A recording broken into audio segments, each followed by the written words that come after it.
Hello friends, this is doctor Alok Patel. हम बहुत ही इंटरेस्टिंग केस कर रहे हैं। बहुत कॉमन रेमेडी है बट केस इंटरेस्टिंग होते हैं।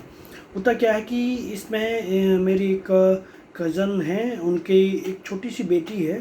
बेटी 1 साल की हो चुकी है, 1 साल 1 महीने की हो गई है।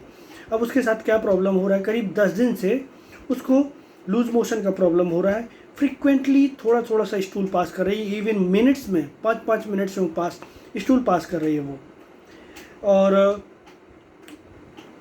तो अब बच्चों के केसेस में क्या होता है, हमको ऑब्जर्वेशन इंपॉर्टेंट होता है। और ऑब्जर्वेशन यदि तो इस बच्चे को हमने देखा नहीं है, इस बच्चे को मतलब मेरे कज़न का फ़ोन आता है कि भैया इसको बहुत ज़्यादा लूज मोशन हो रहे हैं। और तो उसने मेरे को कॉल किए बिफोर उसने एलोपैथी के सारे हथकंडे अपना लिए। जैसे कि उसने पीडियाट्रिशियन को दिखा दिया तो एंटीबायोटिक्स दे दी। मेरा एक दोस्त एलोपैथी प्रैक्टिस करता है जो हर तरीके से वो माहिर है पेशेंट को ठीक करने में, कैसे भी क्यों ना हो। तो उसने भी कुछ मेडिसिन दी, एंटीबायोटिक, प्रोबायोटिक, ये सारी मेडिसिन देने के बाद भी उसका लूज मोशन जो फ्रिक्वेंटली थोड़ा थोड़ा stool, watery stool, mucusy stool pass कर रही थी बिटिया, तो ये उसका बंद नहीं हो रहा था। करीब उसके 10 दिन हो गया था। अब वो पूरी फैमिली उसको लेके परेशान हो रही है। उसने मेरे से भी पूछा कि क्या किया जाए, तो मैंने एक मेडिसिन प्रिस्क्राइब करी तो क्लियर नहीं हुआ।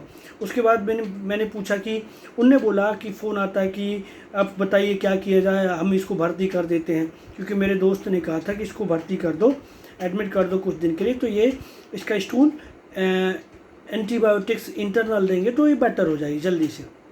तो मुझे मालूम है कि homeopathy is very super fast, there is no need to hospitalise patient.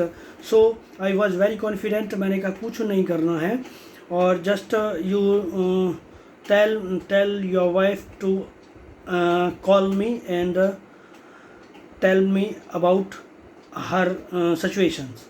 So she told me that she is irritating, बहुत ज़्यादा चिड़चिड़ कर रही है जब से वो गोदी पे ही खेल रही है, ठीक है। और जैसे भी कुछ भी खाती है और वॉमिटिंग कर देती है, वो उसको डायरिया हो जाता है। थोड़े वो जैसे ही एंटर होता है उसके पेट में डायरिया हो जाता है, और वो किसी के पास जा नहीं रही है, गोद पे रह रही है बस, ठीक है। और चिड़चिड़ कर रही है और सुस्त हो गई है। ये देखिए, ये एक इम्पॉर्टेंट इतनी टोटलिटी मिली, और ये बहुत बहुत बहुत कॉमन है, ठीक है, चिल्ड्रंस के केसेस में। तो आपको ज़्यादा सोचने का ज़रूरत नहीं होता चिल्ड्रंस के केसेस में। इतने सिनेरियो को आप समझिए और मेडिसिन सेलेक्ट करिए, ठीक है। तो हमने क्या किया, सेंसिटिव टू टच, ये हमारे पास एक इम्पॉर्टेंट रूब्रिक है, सेंसिटिव टू टच। जैसे ही बच्चा कुछ भी पीता है, खाता है, वॉमिटिंग हो जाती है, उल्टी हो जाती है और डायरिया हो जाता है। ये आप बड़ों में भी, एडल्ट में भी आप यूज़ कर सकते हैं, किसी में भी ये rubric.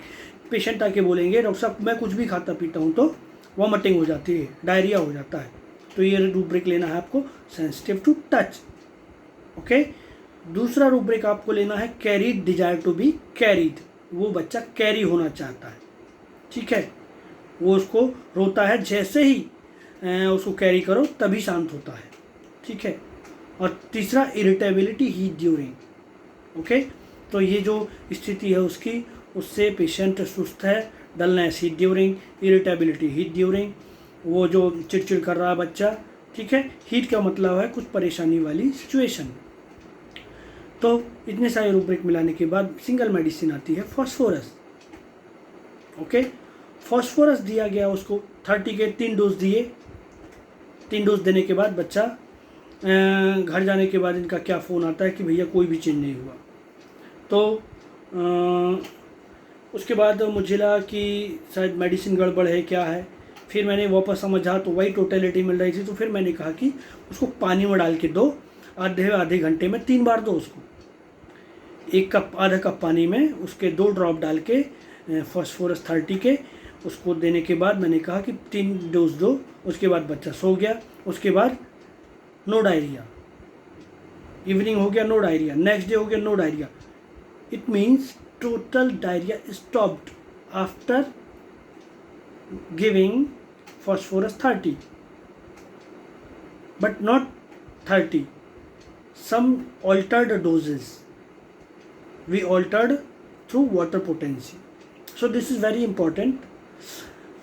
Use directly medicine. If not work, you try water doses, water potencies. It work magically if medicine is correct. So this is the case. तो बहुत सिंपल केसेस होते हैं होम्योपैथी में. चिल्ड्रंस के cases specially you will never fail. बच्चों के cases में if you observe properly, क्योंकि बच्चों में उतना ही होता है, चिड़चिड़ करेंगे, रोएंगे, सुस्त पड़े रहेंगे, मम्मा को पकड़े रहेंगे. ये बहुत कॉमन सिनेरियो होता है बच्चों के केसेस में. तो आपको पल्सिटिला जैसी रेमेडी आएगी. अब ये पल्सिटिला के बिल्कुल क्लोज है, लेकिन सेंसिटिव टू टच में पल्सिटिला नहीं है. ठीक है, तो ये इम्पोर्टेंट था. और फॉस्फोरस देने के बाद बच्चा एकदम ठीक हो गया. Thank you, thanks for watching.